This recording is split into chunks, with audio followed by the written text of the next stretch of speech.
imagining this entire territory. So this is ludicrous what we are practicing doing. And so that carried me, that occurred, I think, probably about 6 months before I was due to rotate out anyway and go back to Fort Stokes, Oklahoma. And so I applied to become, I really wanted to become an astronaut. That was my main goal. My eyes weren't good enough within the Army.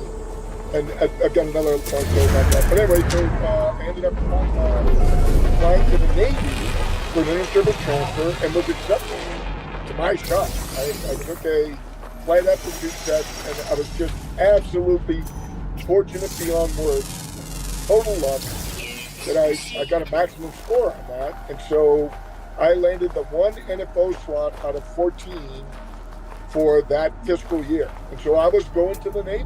I had interviewed.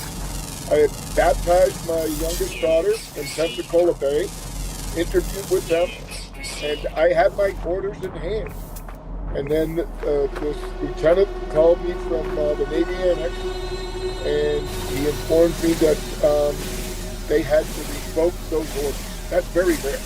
There's a lot that happens before you get orders, but usually in the military, and I know you are aware of this from some of your lineage. I didn't realize until I was just watching your interview with Jesse that your dad was in the Air Force. Right. Well, my dad was in the Army. Army Air Corps, maybe. But they were both involved in intelligence work, and my uncle all of his career, and my dad during World War II, and possibly afterwards, we don't know, because he was so tight-lipped.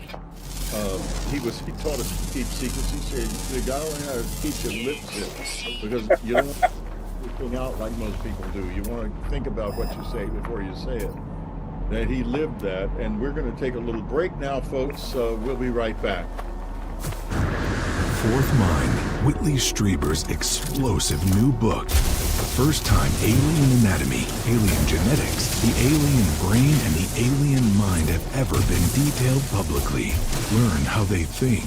Learn what they believe. Learn what we mean to them. Learn when they are coming and why. Then, in part 2, learn why we don't have powers like telepathy, levitation, and healing that they do have. Find out about the catastrophe that took our powers from us. Find out how we can regain them. The Fourth Mind, totally new, incredibly important. Get your copy today on Amazon.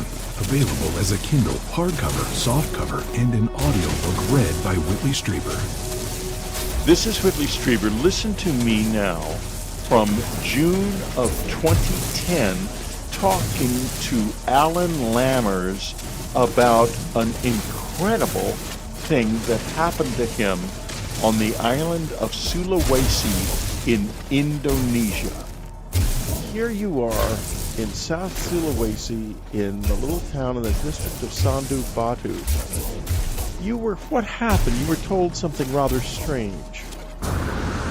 Well, we were told before we went, like my friends that I worked with with the NGO, they told me that when you pack, because it kind of happened by accident, I went out to buy a raincoat. It rained quite a bit in this part of the world.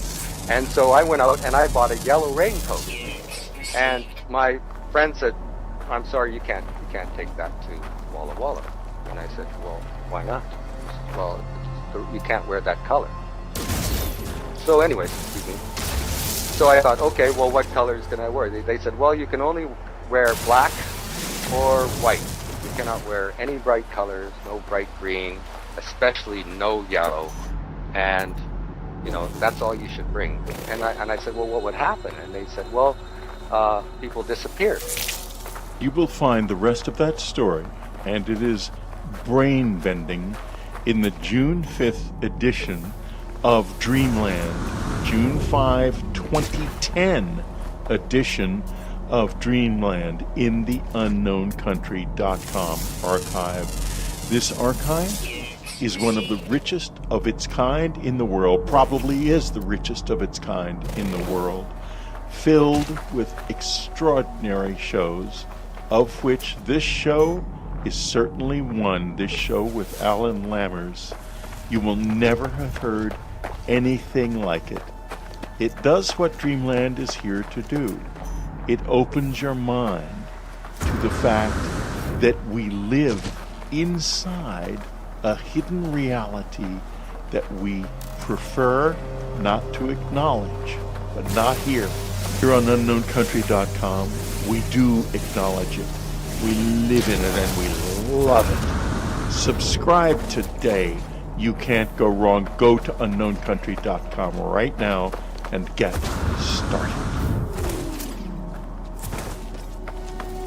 We're talking to John Blitch. Dr. Blitch is a close encounter witness who has also been extensively involved in. You've got a security clearance, I believe, John. Of course you do. Yeah. And but your primary focus has been essentially rescue operations. But I want to go to something that you might have thought at the time you needed rescue from, which is the missing time experience. And that, I think, is what, if I'm not wrong, what began to focus this a little bit in your mind, the idea of being a close encounter witness. Could you tell us a little bit about that? Sure, I'd love to. I'm going to close the loop on my nuclear part of the career, though, because I ended up going back to Fort Sill after that Navy transfer was canceled. I ended up commanding a Pershing II missile battery. So that was an Army missile. It was not Air Force. Okay, well let's go there for a while, and I'll table the question I started with, and we'll go back. Okay. Because the reason I keep coming back to the nuclear issue is that our visitors and NHI are very interested in nuclear issues, and I thought to myself that you had those dreams when you were living near a nuclear site, and I thought, my God, I wonder if they knew even then that he would be involved with nukes in the future. They could have. I mean, you never know what they know. They're very mysterious, and the relationship to time is Right. Yes. So we, I got together last summer with a collection of what we call Nuke X Brothers, Nuclear Experiencer Brotherhood, a small group of us who have all been experiencers, and it was we held it at Robert Hinckley's house because he wrote that book, UFOs and Nukes. He essentially brought us all together, right? As I was the only one that wasn't in the book that he had met before, but in any case, we ask ourselves that question around the campfire. There's things you'll talk about as a military person around a campfire, you won't tell anybody anywhere else, right? And so we kick that around, and we all wonder, it's a chicken egg, right? Did we get into nukes before we had because of these childhood experiences, and they wanted us, for some reason, to get in there, to maybe influence it in a particular way? Or were we taken because our bodies were contaminated from proximity to, or because of our involvement? And so we're still, it's unclear. But those are kind of interesting issues to consider, right? Was Terry there? Terry Lovelace? Yes, he was, yeah. Okay, so it was you and Robert and Terry and some others. You don't have to say their names if you don't want to. I mean, I know. They have no trouble with me. Mario Woods, Terry Lovelace, Jeff Goodrich, Bob Jacobs, and Robert Hastings. So that was the core five. And then there were some other folks that came in. Yeah, but that's a very interesting thing to do. So you guys are well aware of this, of what's going on here, obviously. That's really fascinating to me. I did not know that. I'm going to get Robert back on the show at some point. And Please do, yeah. Terry has been ill lately, and I don't know he'll come back. But they're both. In fact, what an incredibly accomplished group of men, also all experiencers, all connected in one way or another with nuclear programs. I find that remarkable. Yeah, I do too. It's absolutely fascinating. And we just added another member I'm not going to say his name because I haven't gotten his permission yet, but this just happened like within days ago. He was a submariner. He was a submarine nuclear missile technician. And so he reached out to Robert, and we have embraced him. And so he'll probably get involved in this as well, and may come out as another whistleblower. We'll see. Well, we have a lot of people in the IC and the intelligence community who watch this show, who listen to it, and probably maybe there's some who have similar work experience who would like to contact you. So how would they do that? Yeah, so I just stood up a new website called Fear Fighter. I think it's still under construction, but I have an email that I use for this particular subject area. I've only used for robotics and other stuff, but for this particular aspect of fighting the fear of an alien invasion, like just like fighting the fear of killer robots, which is my other side of my life and the rescue side of that, it's Fear Fighter, all one word, 05 at protonmail.com. Yeah, you're a proton mail person too. Yeah, a lot of it. I mean, you know, there's this notion that, you know, Big Brother is spying on us, and it's nice to know that this stuff's encrypted on both ends. So a lot of it's used proton. I agree, absolutely. Now let's get back to the missing time experience. Sure. Okay, so that occurred. The most profound one that I can't dismiss as Dreamscape or whatever occurred when I was in graduate school. The first time through graduate school, I had completed 5 command tours. 4 of those were in special operations, and I had been selected to go to the Command and General Staff College at Fort Leavenworth, Kansas. It's right on the border, so. Anyway, they told me that I was a burned out commando. I needed to work on healing my family after all that time in the trenches. So they sent me to the Colorado School of Mines to study artificial intelligence and robotics. And my buddies joked that the reason they picked me was because that was the only way I was going to get intelligence, was artificial, right? So maybe they were looking for, you know, one of the Elon Musk inserts or whatever, turn me into a Borg or whatever. So it happened while I was there, and it was shortly after I returned from the Oklahoma City bombing rescue recovery effort. And I had sort of established a sort of a resilient PTSD thing. This is before PTSD really had a name, right? It was, we called it shell shock and such. So I would ride my mountain bike for about 45 minutes up to this park and sit on these concrete picnic tables and meditate in under the shadow of this gorgeous ridge line of the Rocky Mountain, snow-covered, beautiful. I used to consider it looked like the side of a Coors Light beer can, right? So that's what I would do, and so I've done it probably 4 or 5 times since getting back to Oklahoma City, and this just was another time, and there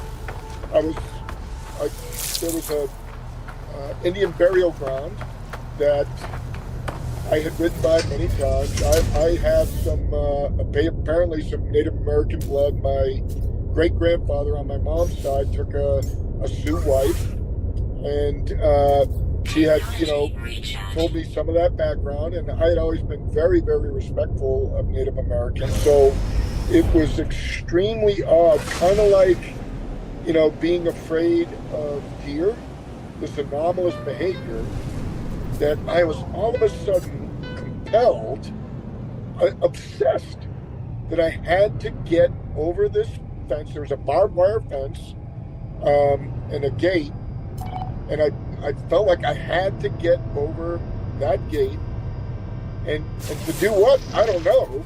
it was middle of the afternoon, and so I found myself climbing over this gate, and I get back on the other side of kind of passed through a couple places, and finally made it down to the ground. And I was about to climb back in the saddle of my bike, and I realized, that's just not right.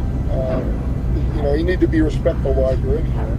So I walked my bike down, and something dripped off of my nose. I thought it might have been sweat, and I realized, wait, it wasn't a hard line, and I was coming downhill anyway. So why would it be sweat? And then I noticed there was blood, and so I suddenly had this bloody nose.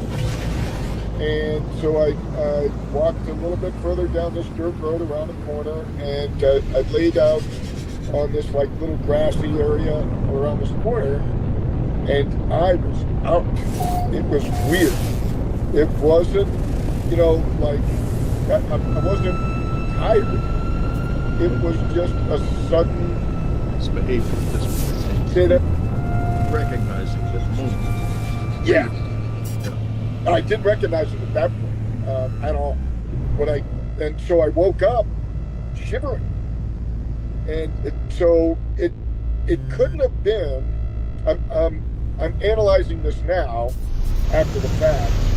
At the time, I was like, well, it couldn't have been out for more than 20 minutes. Why am I so cold? And the sun's come down, and so I must have been out for at least a couple hours, but now it's after sunset. I didn't realize how far after sunset, but it was many hours, because it just doesn't get, Denver is kind of a desert-like environment, but it's not instantaneous, and so there had to be at least 2 hours until the sunset, and it was long after that before it got chilly, but none of that was in my head. What was in my head was this light that was off to my right up on this mesa, and I was like a moth to the flame. And it made no sense. I didn't get back. I didn't pick my bike up and continue walking down the dirt road.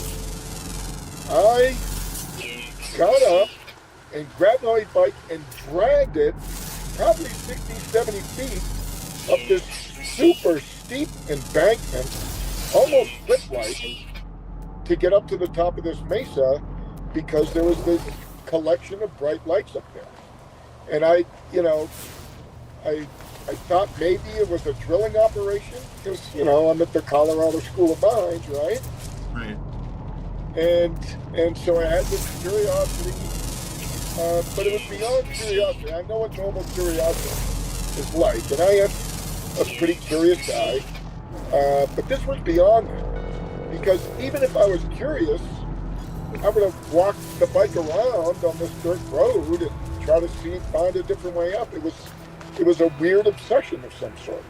Anyway, I get up on the top there, and after I kind of pick myself up and drag my bike up, I noticed what looked like, I guess, a fuel truck. It was a shiny, like long trailer-looking thing. It was either a fuel truck or maybe a milk truck. I've seen, milk trucks with super shiny, like chrome external, and I realize now that that's just to keep it cool, right?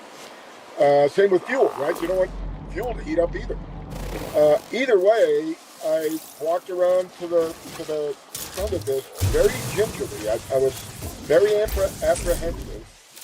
And I remember when I kind of got towards the cab, I looked up, and in the cab was this somebody with a red, like, plaid shirt. And that's as much as I remember. I remember from that point, then suddenly becoming terrified, and I felt like some time had passed, but maybe not. I just wasn't clear. It was all fuzzy. And so I worked my way back to the back of that fuel truck. There were further lights. There were a bunch of lights, like, off to the front of the truck, where I thought, like, the headlights of the truck might be. Like, there might be some other vehicles over there. But I didn't want to go anywhere near that. So I turned around and went around the back of that fuel truck and got my butt out of there. And I was sneaking. I didn't want whatever was over there, whoever the people were in those other vehicles that were gathered there. I didn't want anybody to see me, so I was kind of slinking down and dragging my bike through this scrub oak, which is really rigid and stiff, and it was kind of tearing on my legs. And as soon as I got to the road, I jumped on that bike and I pedaled like a madman to get the heck out of it. And so from there, I ended up going down a hill, and I was going to pull over into this ranch house because I saw a light on. And speaking of lights, should I turn this on maybe? It's getting dark here. How's that? That's probably too much. How about, is that any better? Okay. So anyway, I go down this hill, and I realize I'm starting to settle down now. I'm starting to get control of my fear. And I realized, I really need to call my wife, because it's obviously later than I ever imagined it would be when I stopped for my bloody nose. So I went down this dirt road, or dirt driveway, and I was going to go up and ring the doorbell and ask them if I could use their phone. This is 1995, no cell phones. And so I stopped myself because I suddenly realized there's no lights on. There's the outside light that every rancher uses, right? Just to help the folks in, I guess, whatever. But I'm not going to wake everybody up. And that was my first real strong indicator that something is really wrong, because it's way late. And so then I rode back out, and thankfully it was downhill to get to this highway, Highway 85. And by the time I got to that highway, I finally relaxed, because now I'm not in the wilderness anymore. I am on a major highway, and there's people, but there weren't people because it was so late. There was only one car that would drive by about maybe every 5 minutes. And this is a 4-lane highway. So that's when I started to realize, geez, this is really late. And then I hit the wall.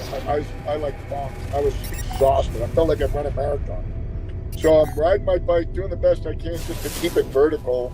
And I finally make it up this hill, and I pull into the 7-Eleven, and there's a police car up front, and he has his windows down, and I have to walk by him to get in the 7-Eleven because I'm also dying of thirst. I'm super dehydrated. And I go in, and I thought I heard my name as I was walking by the police car, but I kept going, and I went in and got some Gatorade, 3 big 32-ounce orange Gatorades, and I drank one before I even got to the counter.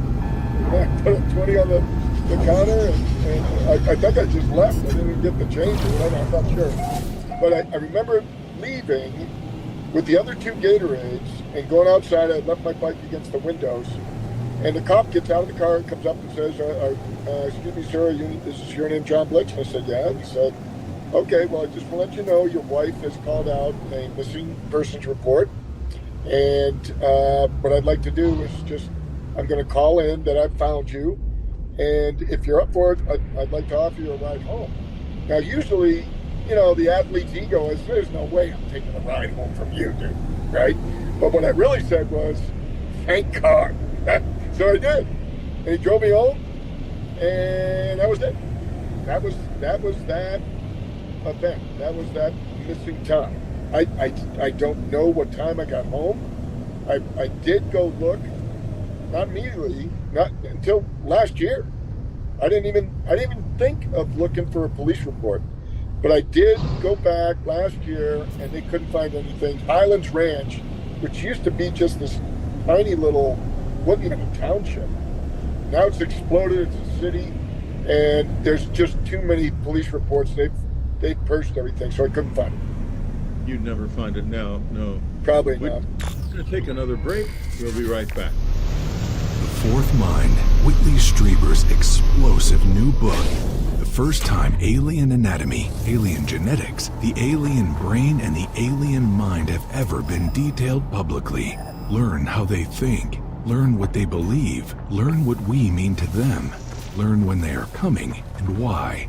Then, in part 2, learn why we don't have powers like telepathy, levitation, and healing that they do have. Find out about the catastrophe that took our powers from us. Find out how we can regain them. The Fourth Mind, totally new, incredibly important.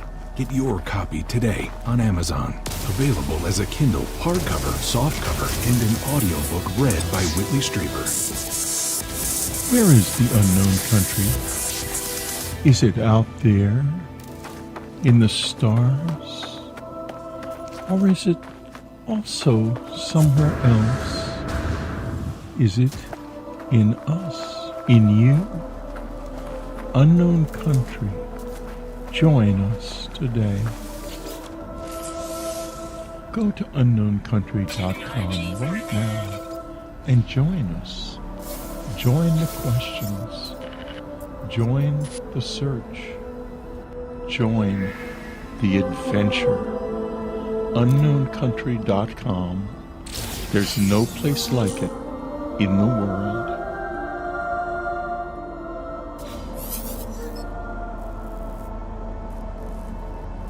We're talking to John Blitch about some remarkable experiences and a remarkable life, a life that has touched the nuclear issue, a life devoted to helping others, and a life that has been interrupted at times in some fairly ways. You mentioned a red plaid shirt on the apparent. I'm assuming that's a screen memory. Of course, we don't know for sure. It could have just been, you had a confused night. I mean, but at the same time, there were women who used to show up in these red plaid clothing at our cabin occasionally. At your cabin? Yes, I believe that the director of the Communion film saw a group of them, and they wore red plaid shirt, blouses, and skirts, and they looked human, and they had absolutely no emotional affect at all. They did not compute. Wow. So, wow. I think you might have met one of those critters. Well, so the plot thickens quite significantly. Because two other things happened right around that time. And it's fuzzy. It was fuzzy. But the two other events that occurred right around that same time was, number one, I was late to link up with my wife and my older daughter. My younger daughter was with me, and we were supposed to meet them in a mall in Littleton, Colorado. And we ended up cutting through the Barnes & Noble bookstore. And as I'm walking along, I happened to glance over to the wall of the bookstore, and there, prominently displayed, were 10 or 15 copies of your book, Communion. And Willie, you probably heard this 1,000 times from other experiencers. I froze in my tracks. I was paralyzed with fear, and I just stared at that picture right there that's over your left shoulder. And my daughter, which shook me out of it, my daughter went all the way out into the mall. She turned around and came back, and the next thing I know, she's grabbing my hand, dragging me. She's like, "Dad, come on, we're going to be late." And that shook me out of it. And so then we went and met my wife and my daughter, and they went clothes shopping, and I went straight back to that bookstore, bought the book, ripped the cover off of it, threw it in the trash can on my way out the door. And I think the clerk might have asked me something. "Don't you want to?" And I was out the door. Oh, I gotta turn on the heater. I'm kidding. Now, were there any? I believe on Ross Coulthard's show you mentioned a bruising on your arm. Yeah, that was a separate incident. That was totally separate, and that was 20 years later. But there was another event that occurred around the same time, this 1995 time frame, and that was a dream that I now believe was not a dream, and that was this large grasshopper, praying mantis looking being that came in what I thought it had come through the screen door on our deck that was next to our master bedroom. It was the third story, no stairs, so it couldn't have been a human, right? It just well, I don't know. Anyway, I felt like it just walked right up to me, and without even any hesitation through that door, and it was scolding me. It was complaining that I was wiggling around and screaming, and it was telling me, quit freaking wiggling, stop your screaming. We have told you 100 times we're not going to hurt you. We got to do some work on your body, but your body is just a brain housing. It's just a soul container. We can't hurt you, your soul. We can certainly hurt your body if we don't want to. We're trying to help you. We're here to help you, but we got to stop this. And as an example of what he could do, his mandibles that were closed, they suddenly opened up, and these big jaws, like ant jaws, started tearing into my cheeks, my shoulders, and I could feel it. I could feel the tugs, and tissue was flying, and blood splattering, and this was just all mental imagery. And the whole time he was conveying to me that this is the kind of thing we could do to you if we wanted, but we still can't get to your soul. So I felt no pain, but it was like a visceral lesson that he was trying to impart to me. And that was it. That's all I remember from that dream. Many years later, after the morning, the other event where I had the bruises, I did, well, maybe I should tell the bruising story first, I guess. Tell the bruising story first. Okay. So all of that I just told you is what I remember consciously. There was never any meditation about it. There was never any hypnosis about it. Nothing like that. That's exactly how I remembered it all the way up until 2018. But in 2013, I had a very anomalous experience at another time. I was in grad school again. I was living alone. My next door neighbor, great guy, and I had come out of our houses because a storm, it was a cloud. It was a very weird, dark cloud. It looked like a hurricane, what you see on TV. It had a big spiral, big black hole in the middle, and we're both looking up at it. And he yells over to me across about a half acre, so maybe 100 yards or so. And he's like, "Hey, are you seeing what I'm seeing?" I'm like, "Yeah, it looks kind of weird, doesn't it?" He goes, "Yeah." And it looks like the eye is directly over this lot between our two houses. I owned that lot, and he always wanted to buy it from me because he didn't want somebody else's house to ruin his view. And he was a great guy. I was never going to sell it to anybody else anyway. But he wanted to turn it into a mountain bike park for his kids. And so we talked a lot about that, and we used to mountain bike together, etc. And so the weird thing, though, and I know you're familiar with this, it's a common factor in this literature, the invisible college literature where your books are. It's what I call irrational ambivalence, right? There are these weird environmental, behavioral activities that for some reason you don't follow up on. Even somebody with a modicum of curiosity should follow up on. That happens to all of us all the time. People, and you think to yourself, why didn't I say anything? Why didn't I?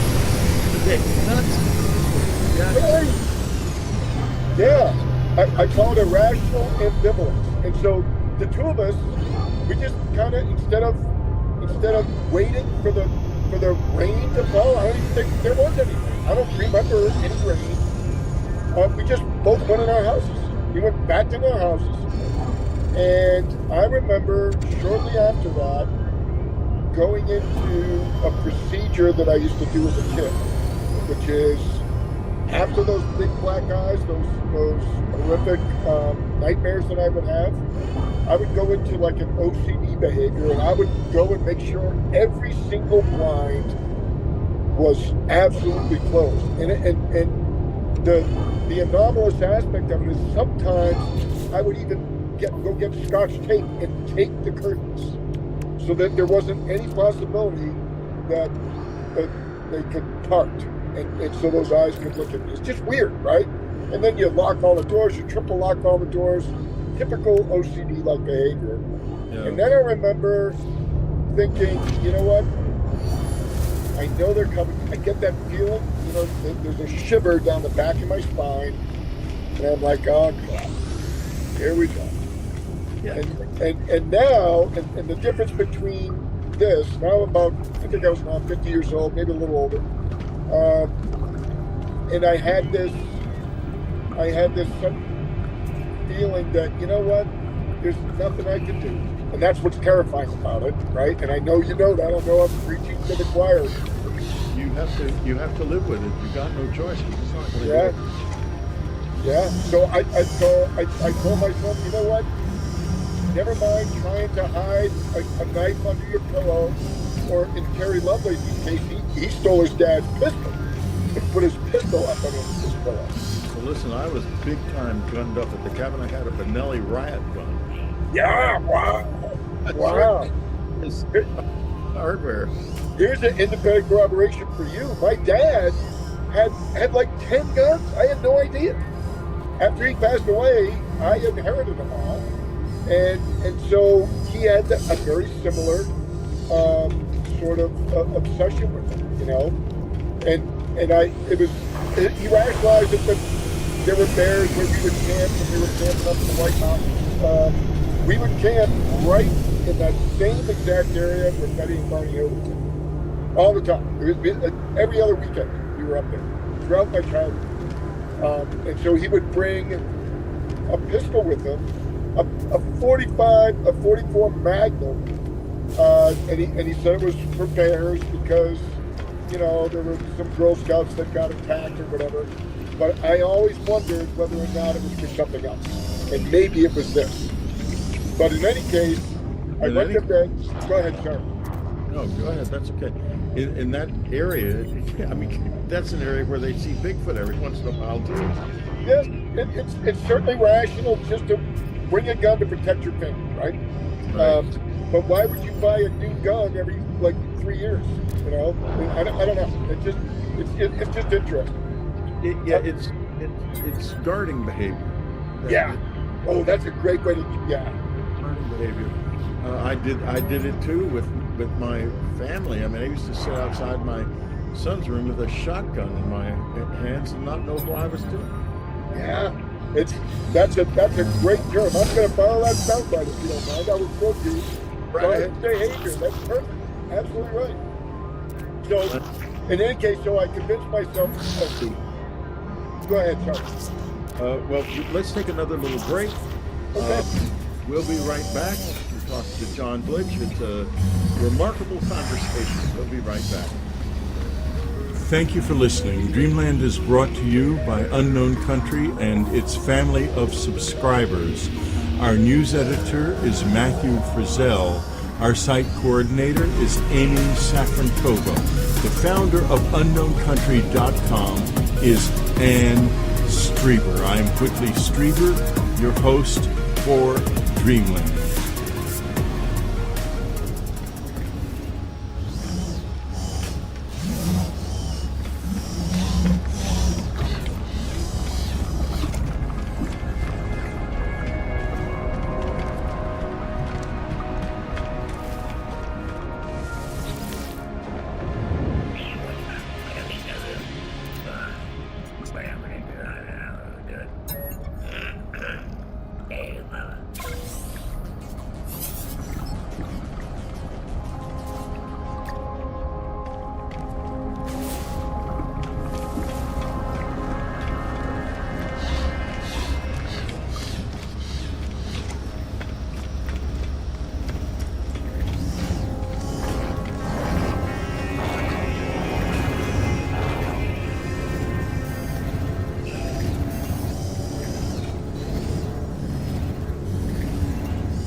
received. Item received. Item received.